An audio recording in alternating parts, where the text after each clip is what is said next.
Subscribe to our channel by clicking the subscribe button. Click the bell button and enjoy the latest uploads from our channel.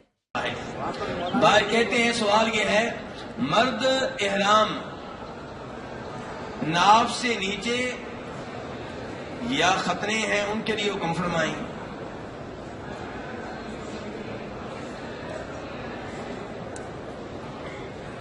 مرد احرام ناف سے نیچے یا ختنے میں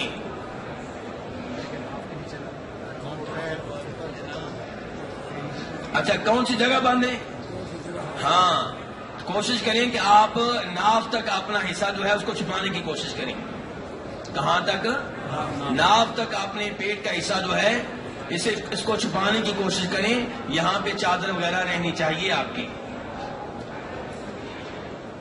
کیونکہ نبی اسلام کا فرمان ہے کہ مرد کا جو سطر ہے وہ ناف سے لے کے کہاں تک ہے؟ گھٹنوں تک ہے. حدیث صحیح ہے. یہ کہتے ہیں دو ستونوں کے درمیان فرض نماز پڑھنا جائز ہے کیا؟ کیوں جی؟ دو ستونوں کے درمیان نماز پڑھنا کیا جائز ہے؟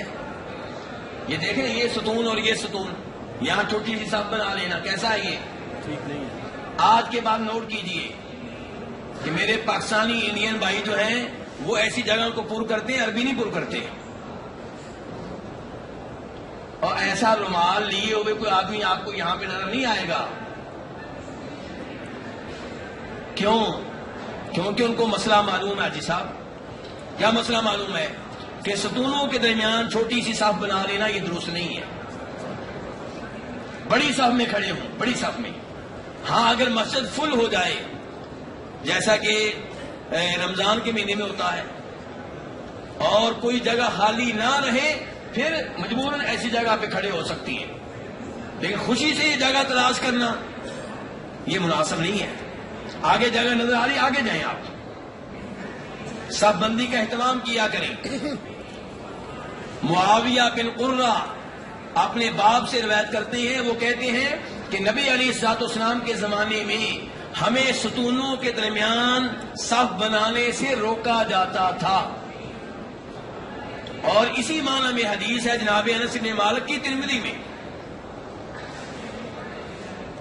تو میرے بھائی یہ اس چیز کا خیال رکھیں. کہاں کھڑے ہونا ہے؟ بڑی صف میں. یہ تین آدمیوں کی صف، یہ چار بندوں کی صف ستونوں کے درمیان جو ہے یہاں کھڑے ہونے سے گریز کریں. اور اگلی صف میں جگہ خالی ہو جائے اور آپ نماز میں ہوں، دوران نماز اپنی جگہ سے حرکت کریں اور اس صف کو مکمل کریں. عربوں کو دیکھ رہے ہیں نا آپ، اور آپ میں سے کئی بھائی ان کا مذاق بھی اڑاتے ہیں، یہ نماز میں چل پھر رہے ہیں. تو مسجد قبلتین میں کیا ہوا تھا؟ اور مسجد قبلتین میں کیا ہوا تھا؟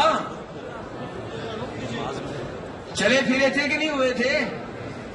امام پہلے ادھر تھا، پھر جب ادھر منہ کیا ہوگا آگے صف آ گئی ہے تو امام صاحب کتنا چلے پھرے ہوں گے. اور ایسا ہی واقعہ قباء مسجد میں بھی پیش آیا تھا.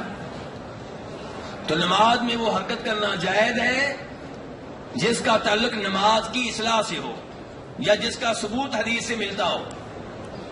اور ایسے ہی نماز میں اگر آپ کا موبائل اس کی گھنٹی بجنے لگ جائے تو کیا کرنا چاہیے؟ بند کریں گے یا ساتھ والے 10,000 لوگوں کو بھی گانا سنائیں گے؟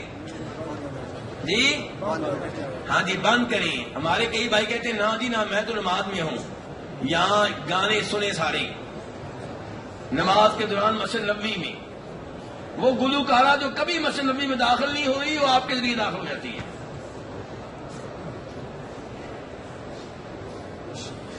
تو نماز میں بلا وجہ حرکت کرنے کی اجازت نہیں ہے، لیکن ایسی کوئی مجبوری ہو تو نماز میں حرکت کرنی چاہیے. موبائل کی گھنٹی بند کریں.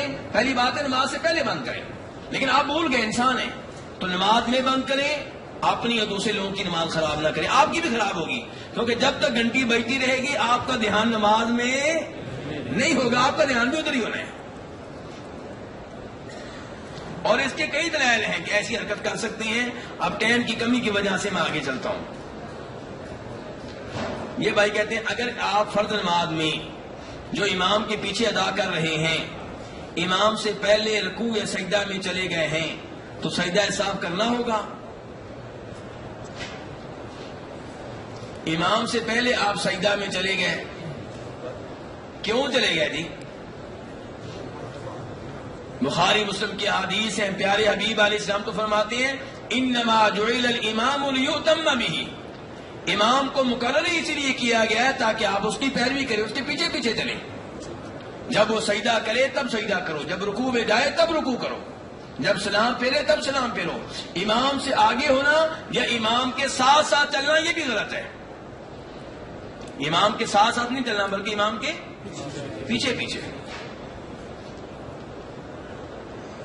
لیکن اگر آپ کبھی غلطی سے, بھائی کہتے ہیں بھول کر, غلطی سے آپ امام سے پہلے سجدے میں چلے گئے ہیں اور پھر جلدی سے واپس آ گئے, یا امام بھی پہنچ گیا سجدے میں, تو انشاءاللہ جو غلطی سے کام ہوا ہے انشاءاللہ اس میں کچھ نہیں ہے. لیکن جان بوجھ کے ایسا کریں گے تو نہایت خطرناک ہے. مسلم شریف کی حدیث ہے, نبی علیہ السلام فرماتے ہیں, حدیث کا مفہوم یہ ہے کہ جو امام سے آگے نکلتا ہے وہ اس بات سے نہیں ڈرتا کہ اللہ تعالیٰ کہیں اس کے سر کو گدھے کا سر نہ بنا دے. امام سے آگے نکلنے کی قطعاً اجازت نہیں ہے.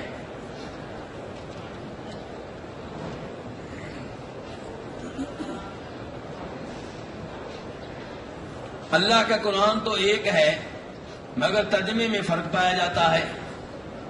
کیوں جی؟ کیا کریں ہم؟ ہے ترجمے میں فرق ہوتا ہے.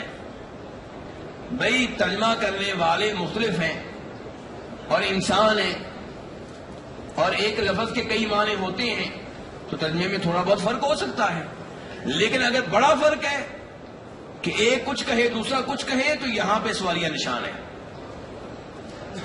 ایک نفی کر رہا ہے کسی چیز کی اور ایک اس بات کر رہا ہے.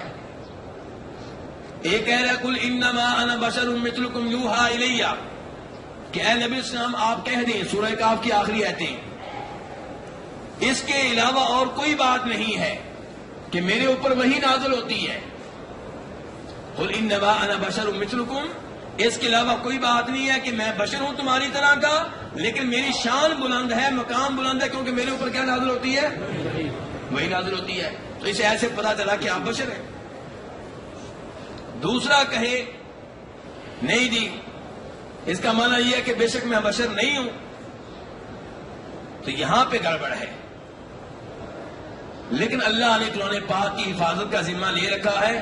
یہ گڑبڑ ہمیشہ نہیں رہتی, تھوڑی سی آپ محنت کریں گے تو آپ کا مسئلہ حل ہو جائے گا. عربی ڈکشنریاں کھولیے, عربی ٹیچر سے ملیے, پوچھئے کہ اس لفظ کا عام طور پہ معنی کیا, ایت سے ہٹ کر پوچھئے. تو ایت سے ہٹ کر پوچھیں گے تو صحیح معنی بتائے گا آپ کو, وہاں پہ صحیح بتا دے گا تو آپ کہیں گے پھر ادھر بھی وہی ہے. تھوڑی سی آپ محنت کریں تو بڑا مسئلہ نہیں میرے بھائی.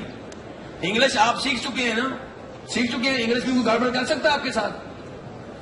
کیوں جی؟ حالانکہ آپ انگلش کے 100% ماسٹر نہیں ہیں, لیکن اتنی کو عقل آپ کو آ گئی ہے کہ اب آپ کے ساتھ کوئی فراڈ نہیں کر سکتا. ایسے اگر آپ عربی سیکھنا شروع کر دیں تو انشاءاللہ آپ کو دھوکہ دینا کسی کے لیے آسان نہیں رہے گا.